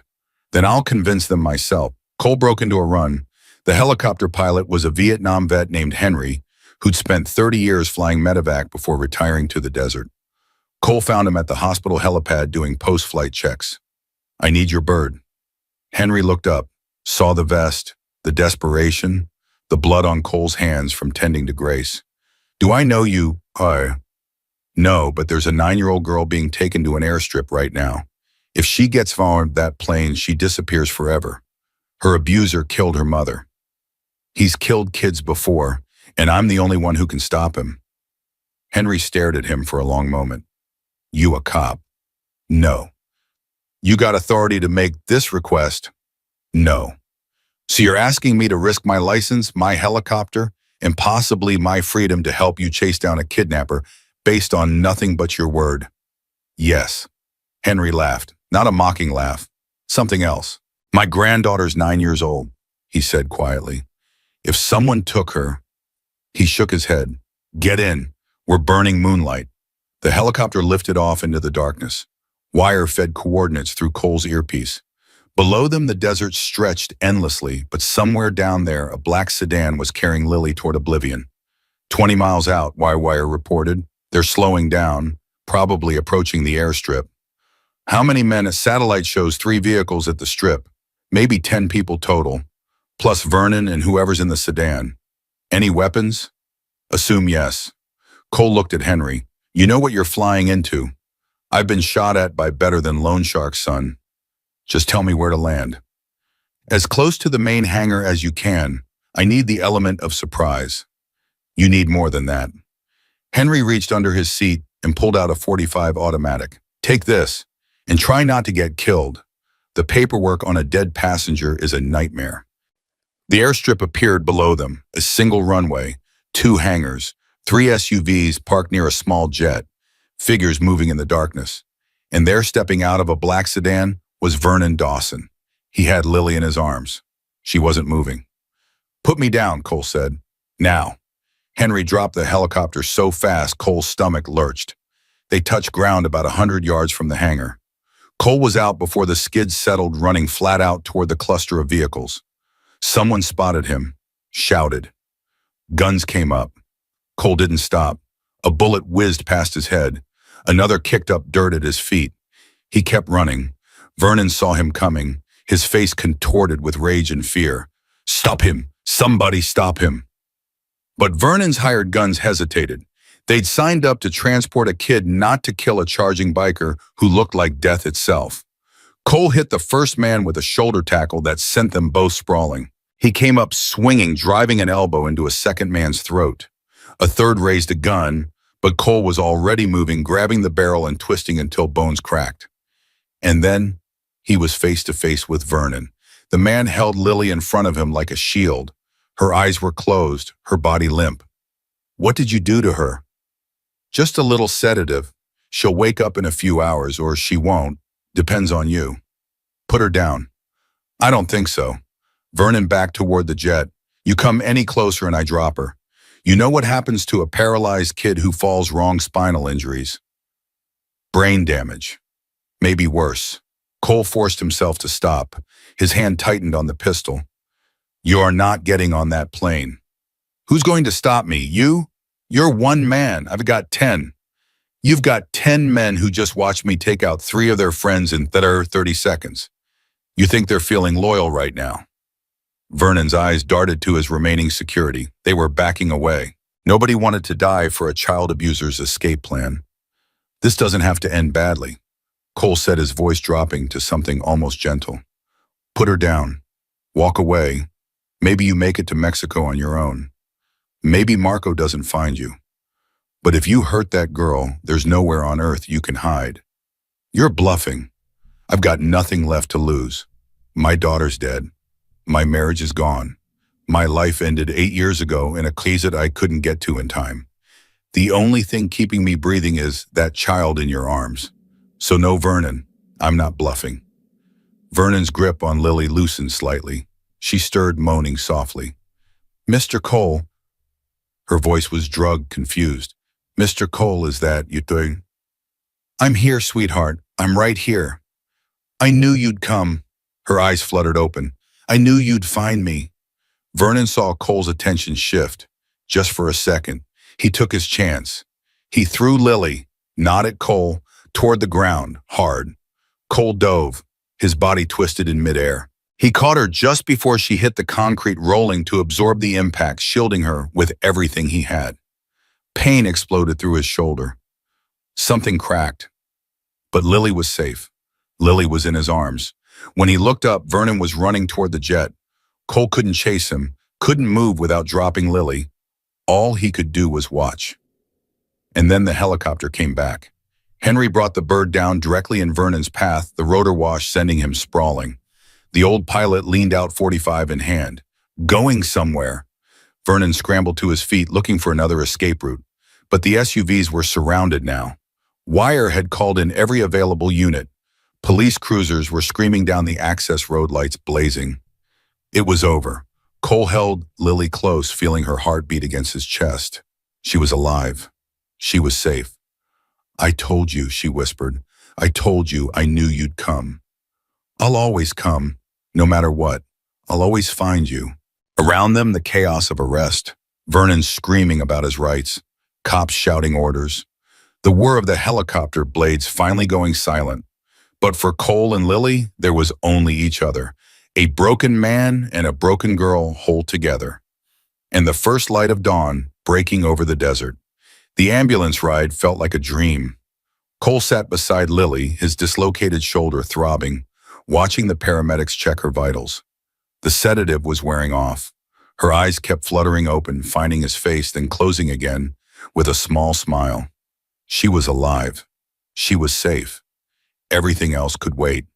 Grace met them at the hospital, a bandage wrapped around her head, but otherwise standing strong. She took one look at Cole's shoulder and started issuing orders to the ER staff. "I'm fine," he insisted. "You're dislocated. Sit down and let them work." Lily is stable. The sedative will clear her system in a few hours. Right now, you need to focus on yourself. Grace grabbed his good arm. "Cole, you saved her. Now let us save you." He let them pop his shoulder back into place. Let them wrap it. Let them give him something for the pain. But he never took his eyes off the room where they'd taken Lily. Diana Cross arrived an hour later looking like she hadn't slept in days. She probably hadn't. "Vernon's in custody," she said. "Federal charges. Kidnapping across state lines makes it FBI jurisdiction now." "What about the murder charges?" "Oregon's reopening the case on the foster child. Nevada's looking at Sarah Dawson's death with new eyes. Wire's evidence packet hit the DA's desk at 6 this morning. By noon, every law enforcement agency in 3 states will have a copy. Will it stick?" Diana's expression softened slightly. "Lily's testimony is the key. If she can tell a judge what she saw, her mother's death, the abuse, the kidnapping, Vernon never sees daylight again. She's 9 years old. She's been through hell. You're asking her to relive it in front of strangers. I'm asking her to put away the man who killed her mother. That's not just justice, Cole. That's closure." Cole looked toward Lily's room. "She's strong, stronger than anyone gives her credit for. But there's a limit to what a kid should have to carry. She won't be carrying it alone. That's the difference." Stone arrived at noon with half the club behind him. They filled the waiting room like an occupying army, leather vests and hard faces making the hospital staff nervous. But they weren't there to cause trouble. They were there for family. "Heard what you did at the airstrip," Stone said quietly, pulling Cole aside. "Taking on 10 men with a borrowed pistol. Flying in on a helicopter like some kind of action movie. It wasn't that dramatic. Henry says different. Says you moved like something out of his war stories. Says you didn't hesitate for a second." "I couldn't." Cole's voice dropped. "She was counting on me. I couldn't fail her." Stone studied him for a long moment. "You know what I see when I look at you right now?" "What?" "The man you were before Sophie died, the soldier, the brother, the father." Stone gripped his good shoulder. "Welcome back, Ghost. We missed you." Cole didn't trust himself to speak. He just nodded. Lily woke up at 3 in the afternoon. Cole was there when her eyes opened, sitting in the chair beside her bed like he'd been there all along. "Mr. Cole?" Her voice was hoarse but steady. "Did we win?" "Yeah, sweetheart, we won." "Is he going to jail?" For a very long time, Lily processed this. "Good." Then after a pause, "I'm hungry." Cole laughed, actually laughed. It felt strange in his throat, like muscles that hadn't been used in years. "What do you want to eat?" "Pancakes, with strawberries, in whipped cream. The real kind, not the stuff from a can." "I'll see what I can do." He was halfway to the door when she called out, "Mr. Cole." "Yeah, thank you for coming to get me, for not giving up." He walked back to her bed, took her hand. "I told you I'd always find you. I meant it." "I know." She squeezed his fingers. "That's why I'm thanking you. Because you meant it. Not everyone does." Grace brought pancakes from a diner down the street. Real whipped cream, extra strawberries. Lily ate like she'd been starving for weeks, which in some ways she had been. And "This is the best meal I've ever had," she said through a mouthful of pancake. "You're supposed to chew before you talk," Grace said gently. "My mom used to say that too." Lily's face flickered with something complicated. "She made pancakes every Sunday, said it was our tradition, just me and her." "That sounds nice," Cole said. It was. Lily looked at her plate. "I miss her, all the time, but especially when good things happen. because she's not here to see them. She sees them. Boom, Cole wasn't sure he believed in heaven, but he believed in this. Wherever she is, she sees you, and she's proud. You think so? I know so. Lily smiled. It was the first real smile he'd seen from her, not the fragile, tentative ones she'd offered before, but something genuine and full. I like you, Mr. Cole. You're not like other grown-ups. How so? You don't lie, even when the truth is hard. Most adults lie all the time. They say everything's fine when it's not. They say they'll protect you, and then they don't. But you say what you mean, and you do what you say. I try. That's what makes you different, Ed. You actually try. The FBI showed up the next morning. 2 agents, professional but not unkind. They needed Lily's statement. They needed her to describe what she'd witnessed, what she'd survived. Diana sat with her. Cole waited outside, pacing like a caged animal. Grace found him wearing a groove in the hallway floor. She's doing great, Grace reported. Clear, detailed, consistent. The agents are impressed. She shouldn't have to do this. No, she shouldn't, but she is, and she's handling it better than most adults would. She's 9 years old, and she's been through more than most people experience in a lifetime. That kind of trauma either breaks you or makes you into something remarkable. Grace touched his arm. She's remarkable, Cole, and part of that is because of you. I didn't do anything. You showed up. You stayed. You kept your promises. Grace's eyes were damp. You have no idea how rare that is, especially for a kid like her. You gave her something to believe in again. The interview lasted 2 hours. When Lily wheeled herself out, they'd brought her a proper wheelchair from the pediatric ward. She looked exhausted but calm. I told them everything, she said, about my mom, about Vernon, about all of it. How do you feel? Tired, but also, she searched for the word. Lighter, like I've been carrying something really heavy and I finally put it down. That's because you did. Diana emerged behind her, expression satisfied. It's done. Between Lily's testimony, Wire's evidence, and the physical documentation, Vernon's looking at murder 1 in Oregon, murder 2 in Nevada, and federal kidnapping charges. He'll never hurt anyone again. What about Marco Salinas? FBI's handling that separately. Vernon's been flipped. He's providing testimony against Marco's operation in exchange for avoiding the death penalty. Turns out he knows a lot about the loan shark's business. Names, dates, transactions. Marco's entire network is coming down. So Vernon makes a deal and gets to live. Vernon gets life without parole in a federal supermax. That's not living, Cole. That's existing. There's a difference. Cole wasn't satisfied. Part of him wanted Vernon dead. Wanted to be the one to do it. But Lily was watching him, and he remembered what Diana had said about doing things the right way. Fine, he said, as long as he never gets near her again. He won't, that I can guarantee. The news broke 2 days later. National coverage, headlines everywhere. Biker gang rescues paralyzed orphan from killer uncle. Hell's Angles criminals are heroes. The little girl who survived and the unlikely protectors who saved her. Reporters descended on Ridgeback like locusts. Camera crews camped outside the hospital. Interview requests poured in from every major network. Stone called an emergency meeting. We need to decide how to handle this, he said. The attention could be good for us. Change the public perception. Or it could bring heat we don't need. What kind of heat? Cole asked. The kind where law enforcement starts digging into our other activities. We're not Angel's ghost. We've got things in our past that won't look good under a spotlight. Yeah, Hatchet spoke up. So we stay quiet. Let the story die down. That's one option. Stone looked at Cole. Or we lean into it. Use this as a chance to show people who we really are. Not criminals, not thugs, just men who protect what matters. And what about Lily? Cole asked. She's the one they really want to talk to. A 9-year-old survivor. That's the story. She's not ready for that, Grace interjected.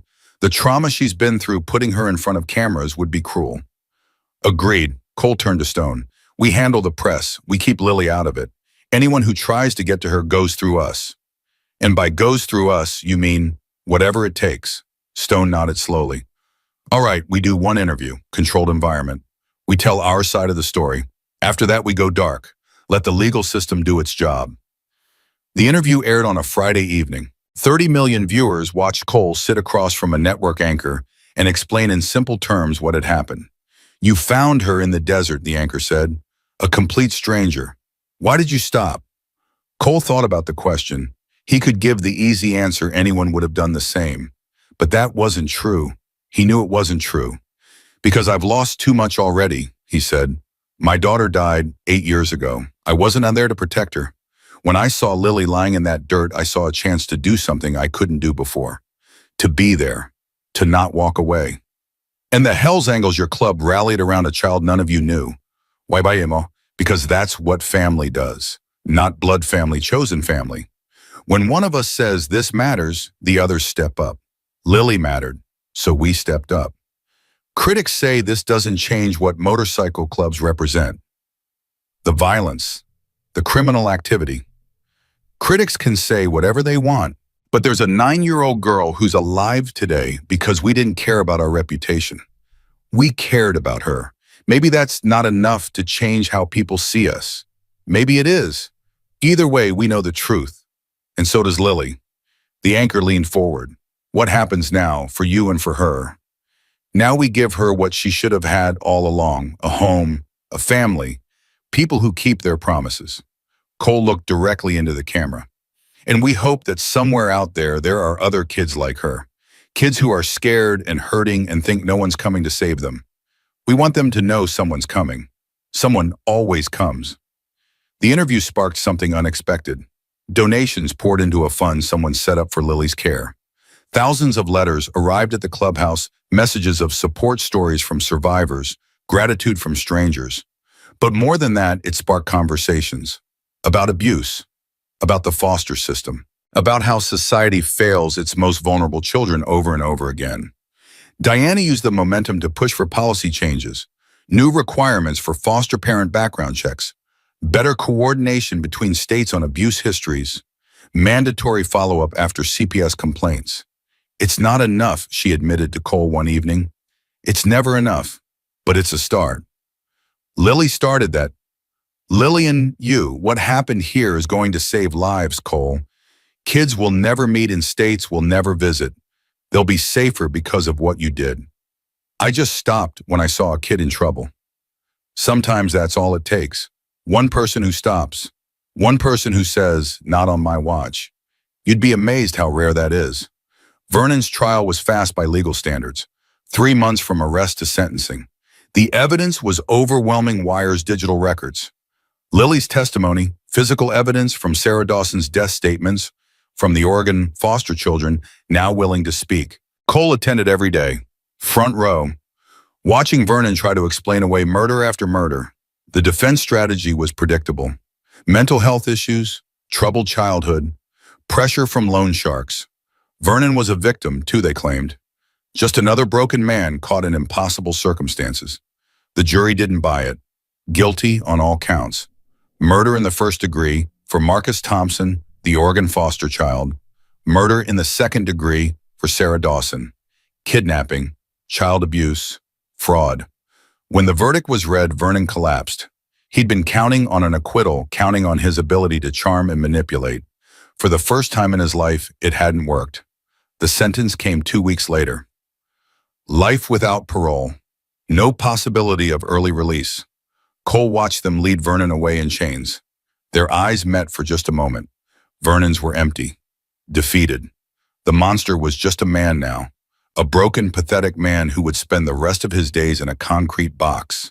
It wasn't satisfaction, Cole felt. Not exactly, but something close to it. Justice. Lily wasn't in the courtroom for the sentencing. Cole had insisted on that. She'd already faced her demons. She didn't need to see Vernon again. But when Cole got home that night, the small house he'd rented near Grace's apartment, Lily was waiting on the porch. Grace told me, she said, life in prison. Yeah, so it's really over. It's really over. Lily was quiet for a long moment. Then she reached out and took his hand. I don't know how to feel, she admitted. I thought I'd be happy, but I just feel empty, like I've been running for so long and now I don't know how to stop. That's normal. Cole sat down beside her. When you survive something terrible, the ending isn't always clean. Sometimes it takes a while to believe you're actually safe. How long? Different for everyone. For me, honestly, I'm still working on it. Sophie died 8 years ago, and some days it feels like yesterday. Does it ever stop hurting? No, but it changes. The sharp pain becomes something duller, something you can carry, and eventually you find reasons to keep carrying it, things worth living for. Lily leaned against his shoulder. Like me. Yeah, sweetheart, like you. They sat together in the fading light, two survivors of different tragedies finding peace in each other's presence. Mr. Cole. Yeah. What happens now? With me, I mean, where do I go? Cole had been thinking about this for weeks. Talking to Diana, talking to Grace, talking to Stone. The answer scared him more than anything had in years, more than the airstrip, more than Vernon, more than the ghosts of his own past. But he said it anyway. There's an option, if you want it. Grace has foster custody right now, but I've been talking to lawyers about something more permanent. Lily sat up straight. What do you mean? I mean adoption. Me adopting you. Making it official. Cole's voice was rough. You'd have a real home, a real family. Not just protection, belonging. You want to be my dad? Only if you want me to be. Lily stared at him, her eyes glistened. My mom used to say that real family isn't about blood. It's about who shows up, who stays, who fights for you when everything falls apart. She was smart, your mom. She was. And you know what else she used to say? What? That angels don't always have wings. Sometimes they ride motorcycles. Cole couldn't speak. His throat was too tight. Lily threw her arms around his neck the same way she had at the airstrip. But this time there was no fear, no desperation, just love. Yes, she whispered. I want you to be my dad. I've wanted that since the first day, since you found me in the dirt and promised you wouldn't leave. I'm not going anywhere, Lily, not ever.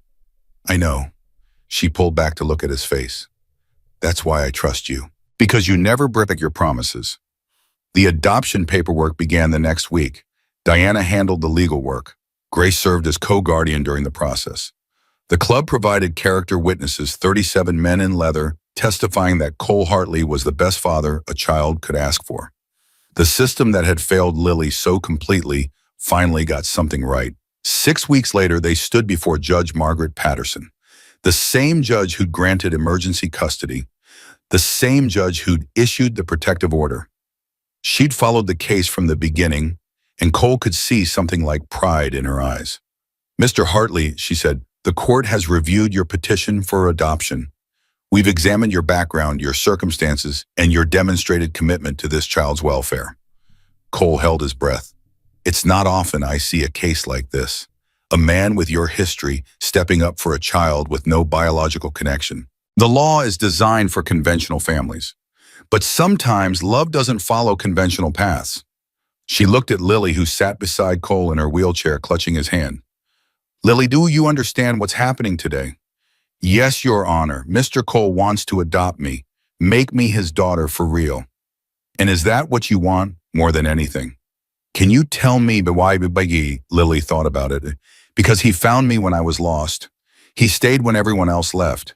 He fought for me when he didn't have to. He kept every single promise he made, even the hard ones. She looked up at Cole. That's what dads do, right? They stay, they fight, they keep their promises. Judge Patterson smiled. That's exactly what dads do. She signed the papers, made it official. By the power vested in me by the state of Nevada, I hereby declare that Cole Hartley is the legal father of Lily Hartley. This adoption is final and binding. Lily Hartley. Cole looked down at his daughter, and felt something he thought he'd lost forever. Hope, joy, purpose. The courtroom erupted. Grace was crying. Stone and the club members cheered. Diana wiped her eyes while pretending she wasn't crying at all. But Cole only had eyes for Lily. So, she said, grinning up at him, do I call you Dad now? You can call me whatever you want, sweetheart. Good, because I've been practicing. She squeezed his hand. Hi, Dad.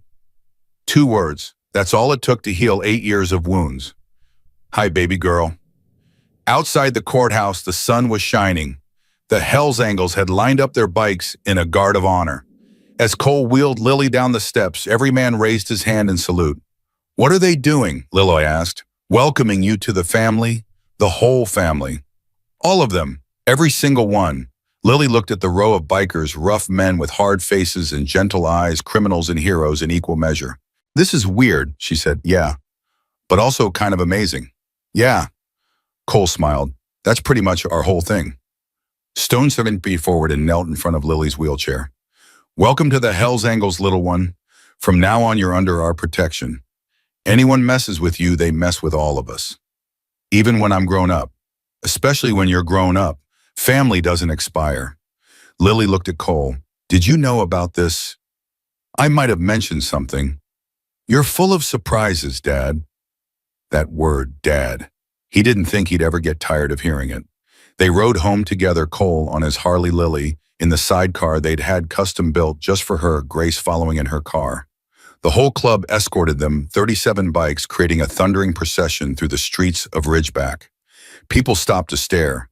Some cheered, some took pictures, but Lily just smiled and waved her hair streaming behind her in the wind. She was home. Finally, truly home. And for Cole Hartley, the ghost who'd been walking through life for 8 years, the haunting was finally over. He had a daughter again. He had a family. He had something worth living for. The past would always be there. Sophie's memory, the guilt, the pain, but it didn't define him anymore. It was just part of his story, the part that led him to an abandoned gas station on Highway 66, where a little girl in a wheelchair taught him how to hope again. They pulled into the driveway of their small house, their house, the place where they'd build a life together. Lily looked up at Cole with those big brown eyes that had seen too much and believed too little until now. "Dad, yeah, I'm glad you stopped that day. I'm glad you found me." Cole lifted her from the sidecar and held her close. "I'm glad too, sweetheart. Gladder than you'll ever know."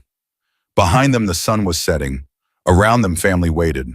Ahead of them, a future neither had dared to imagine. But they'd face it together, father and daughter, survivor and survivor. Finally, mercifully, blessedly whole. 6 months changed everything.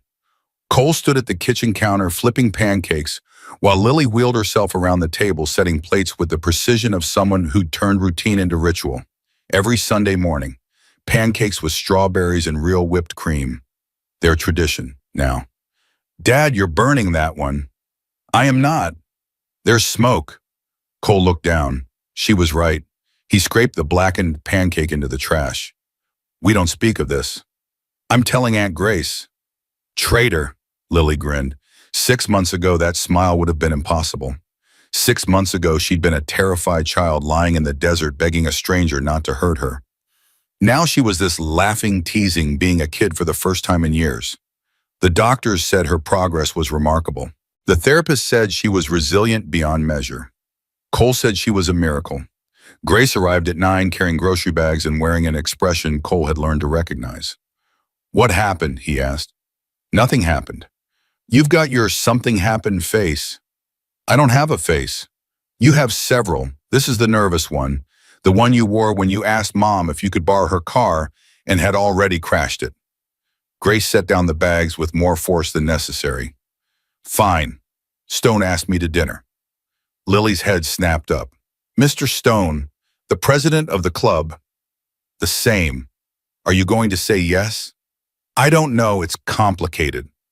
"What's complicated about dinner?" Grace looked at Cole for help. He offered none. "Stone's not exactly conventional," Grace said carefully. "Neither is Dad. Neither am I. Neither is this whole family." Lily crossed her arms. "What's the real reason?" "She's scared," Cole said. "I am not scared." "You're terrified. Stone's intimidating. The club has a reputation and you haven't dated anyone since David left 3 years ago." "We don't talk about David." "We're not talking about David. We're talking about Stone, who is a good man who treats everyone with respect and who has been looking at you like you hung the moon since the day you walked into that clubhouse." Grace's face flushed. "He has not. He called me last week to ask what kind of flowers you like." "He did lilies?" "I told him lilies because you're not subtle about anything." Lily raised her hand. I think you should go. Mr. Stone is nice. He always brings me chocolate when he visits, and he never treats me like I'm broken. You're not broken. I know that, but some people don't. Mr. Stone does. Lily wheeled closer to Grace. He sees people, Aunt Grace. The real them, not the outside parts. That's rare. Grace looked between her niece and her brother. When did you two become relationship experts?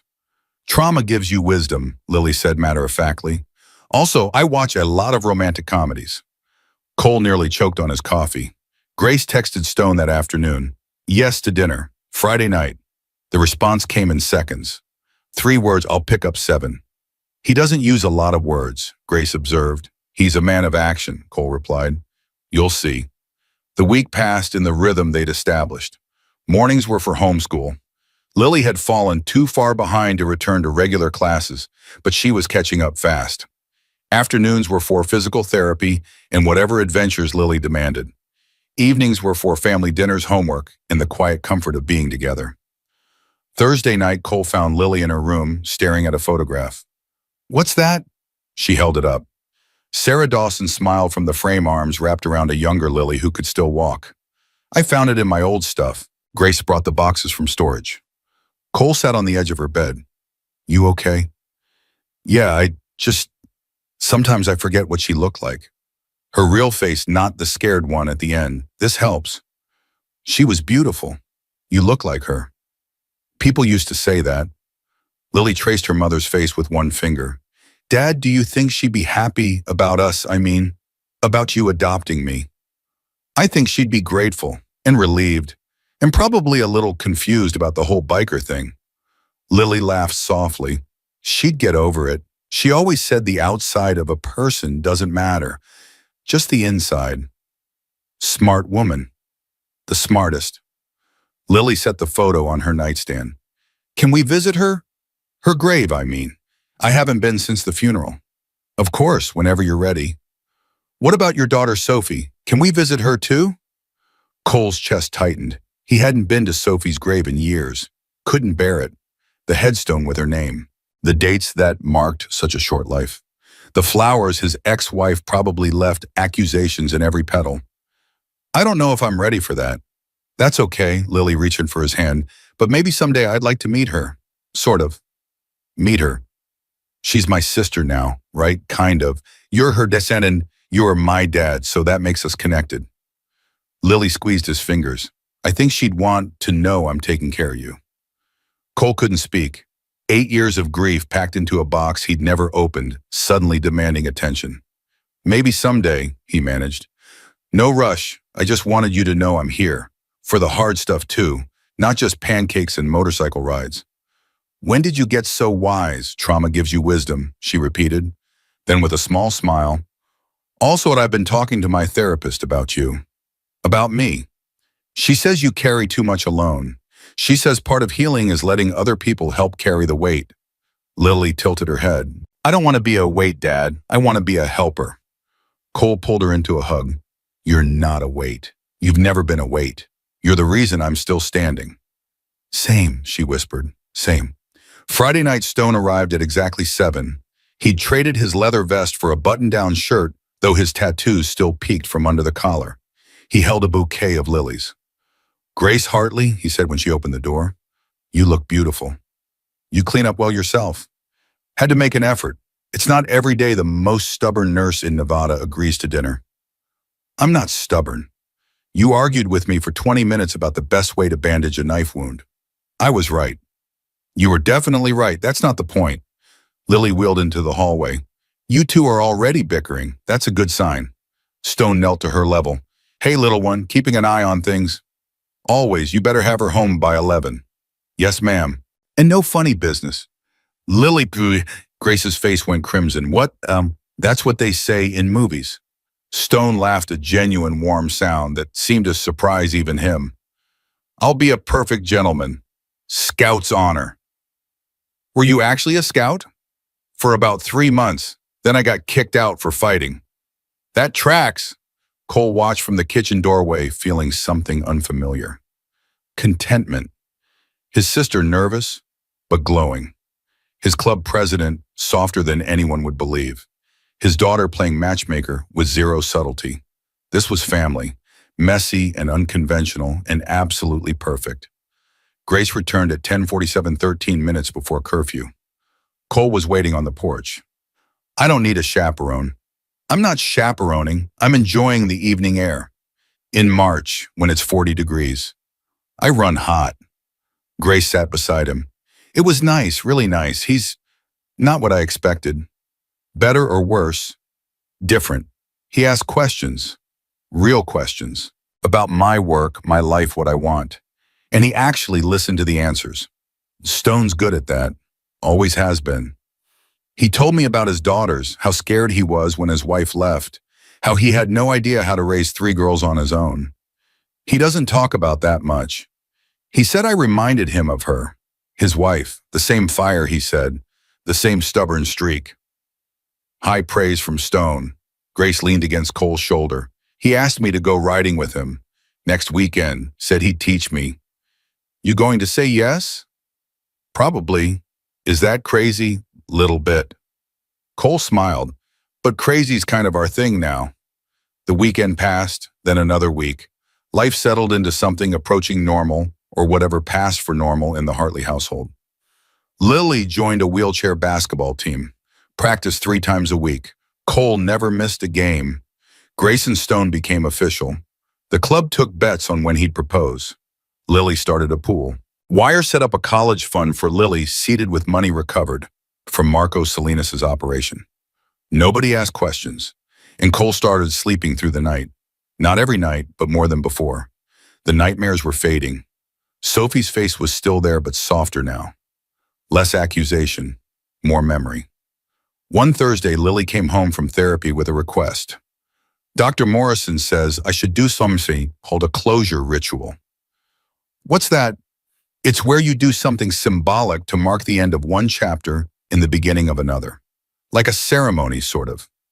What did you have in mind? Lily pulled out a folded piece of paper. I want to write a letter to Vernon, not to send, just to write, to say all the things I couldn't say before, and then I want to burn it. Burn it. Like releasing it, letting the anger go up in smoke so I don't have to carry it anymore. She looked at him. Will you help me? Of course. They sat at the kitchen table that night. Lily wrote for over an hour, filling page after page with words she'd been holding for months. Cole didn't read over her shoulder. Some things were private.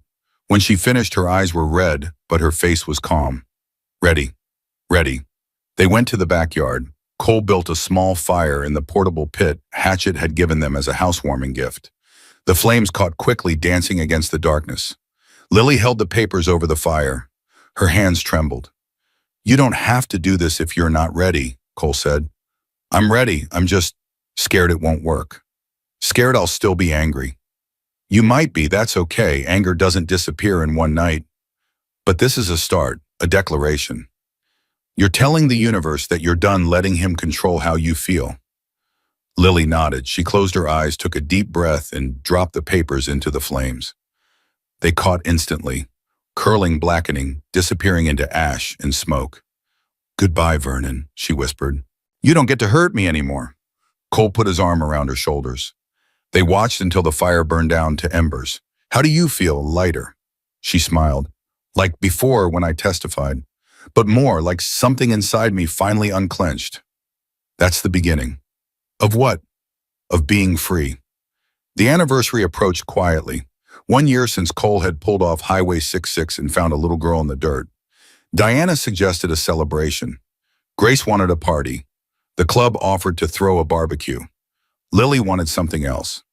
I want to go back, she said, to the gas station, where you found me. Cole's stomach dropped. Why? Because that's where my life changed. That's where you found me. I want to see it again. Not to be kind, but to remember, to see how far we've come. Are you sure Demarson thinks it's a good idea, reclaiming the space she calls it, turning a place of trauma into a place of victory? Cole thought about it. The abandoned Texaco, the dirt where she'd lain crying, the wheelchair with pink streamers. Okay, he said, but we do it together. Obviously, that's kind of the whole point. They rode out on a Saturday morning, Lily in her custom sidecar, the sun warm on their faces. The desert stretched endlessly, but it looked different now. Less hostile, almost welcoming.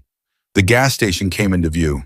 Still abandoned, still crumbling, but smaller somehow, less menacing. Cole parked and helped Lily into her wheelchair. They made their way around to the back where the dirt still bore faint traces of that terrible day. Lily was quiet for a long time. "I remember thinking I was going to die here," she finally said. "I couldn't move. I was so thirsty.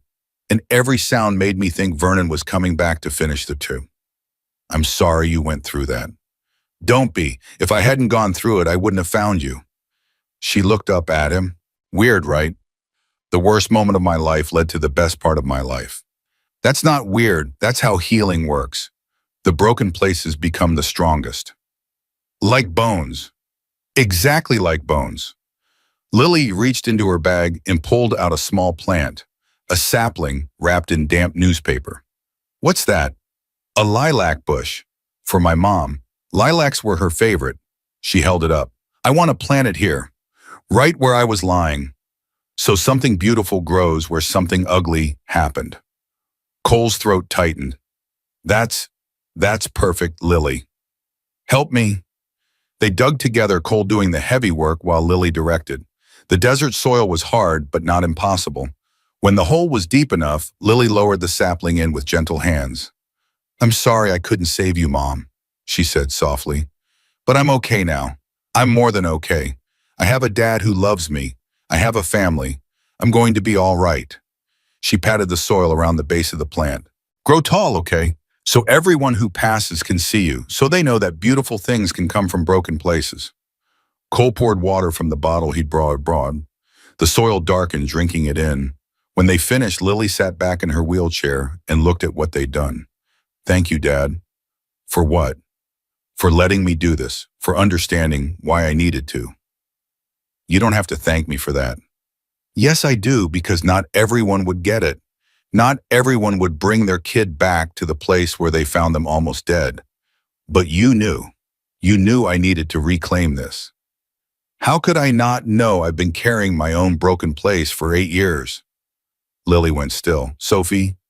"Yeah." "Have you been back to where she's buried?" "No." "Do you want to?" The question hung in the air. Cole had been avoiding it for so long. The cemetery in Texas where they'd laid his daughter to rest. The headstone with her name. The whole unbearable reality of it.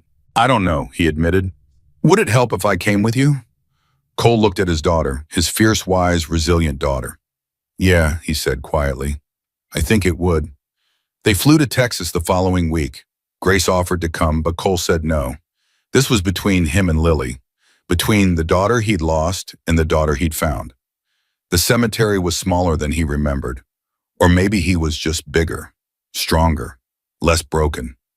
Lily held his hand as they walked between the headstones. Neither spoke.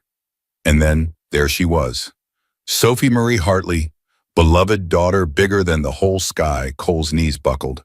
He caught himself on the edge of the stone, vision blurring. "It's okay, Dad."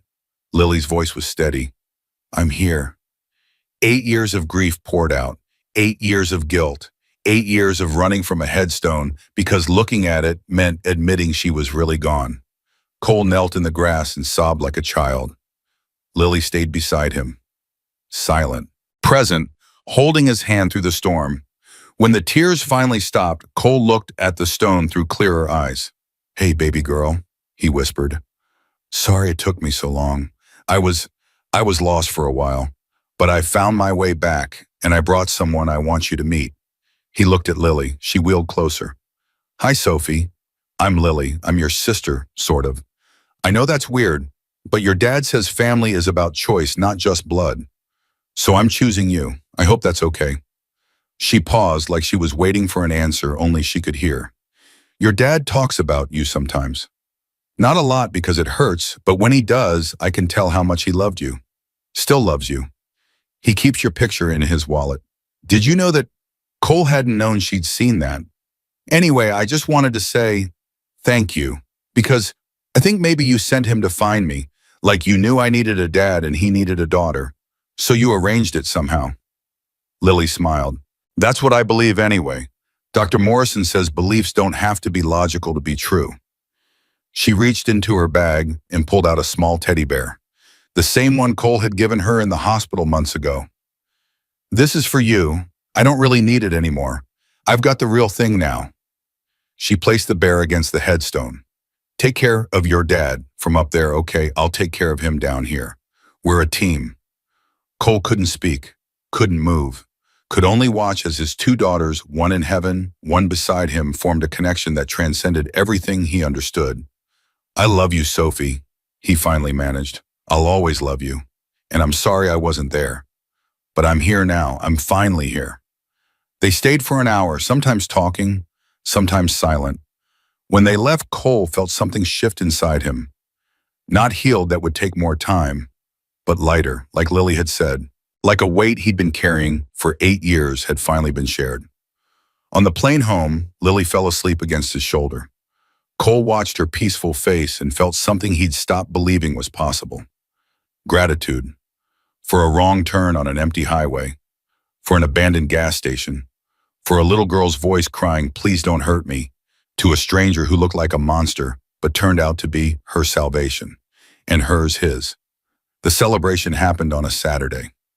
1 year exactly since that first desperate morning. The clubhouse was transformed.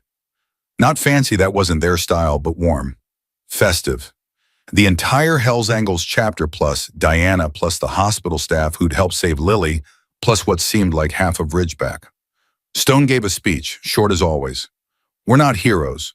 We're just a bunch of broken people who decided to help someone more broken. Turns out that's all heroism really is. Diana announced that Lily's case had sparked 3 new laws in Nevada protecting foster children. The Lily Amendments, they were calling them. Better background checks. Mandatory follow-up. Real consequences for failure. Grace, wearing a ring Cole hadn't noticed before, announced her engagement to Stone. Lily cheered so loud she startled the pigeons outside. And then it was Cole's turn. He stood in front of everyone, his brothers, his sisters, his family, and tried to find words. A year ago, I was nobody. A ghost, they called me. And they were right. I'd been dead inside for 8 years, just going through the motions, waiting for something to give me a reason to stop. He looked at Lily. Then I found her, or she found me, or maybe we found each other. And everything changed. I'm not going to stand here and pretend I'm a good person. I've done things I'm not proud of. I've failed people I loved. I've run from problems instead of facing them. But Lily taught me something. He paused. She taught me that it's never too late to start over. That broken things can be mended. That family isn't about blood, it's about choice. And I choose her. I choose all of you. I choose this life, this crazy, unconventional, beautiful life. Lily wheeled up beside him. She took his hand. A year ago, I thought I was going to die in the desert, she said. I thought no one was coming. I thought I'd been thrown away forever. Her voice was strong, steady. But then a man on a motorcycle stopped. A man covered in tattoos with scars on his hands and ghosts in his eyes. And when I begged him not to hurt me, he said the words that changed everything. She looked up at Cole. He said, "I'm here to help." And he meant it. He actually meant it. So here's what I've learned. Angels don't always have wings. Sometimes they ride Harleys. Sometimes they have criminal records and bad tempers and really terrible taste in music. But they show up. They stay.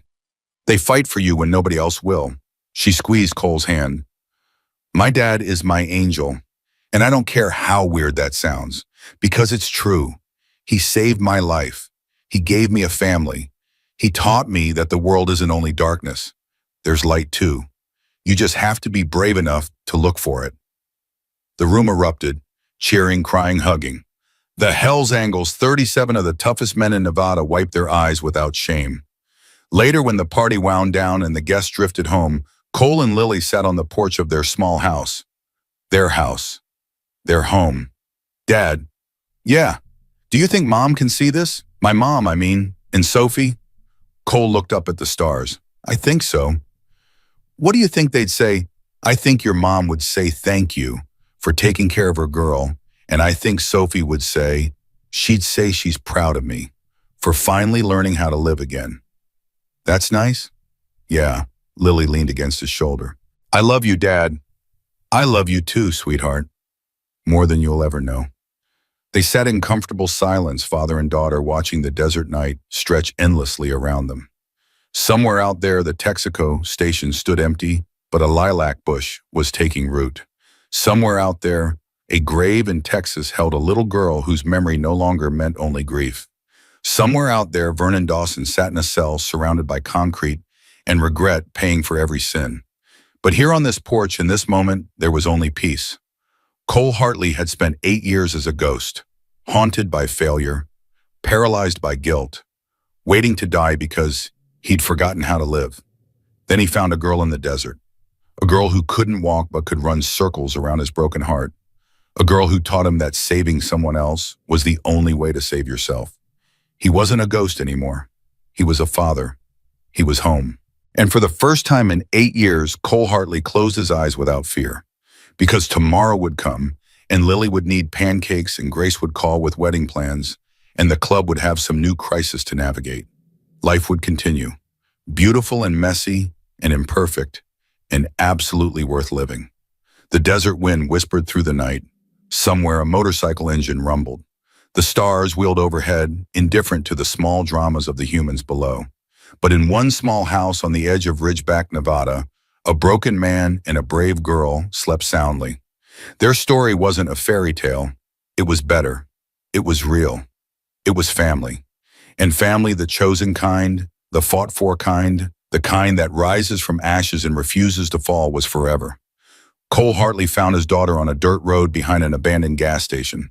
She was paralyzed, terrified, and begging not to be hurt. He was shattered, haunted, and ready to give up on everything. They saved each other, and that made all the difference.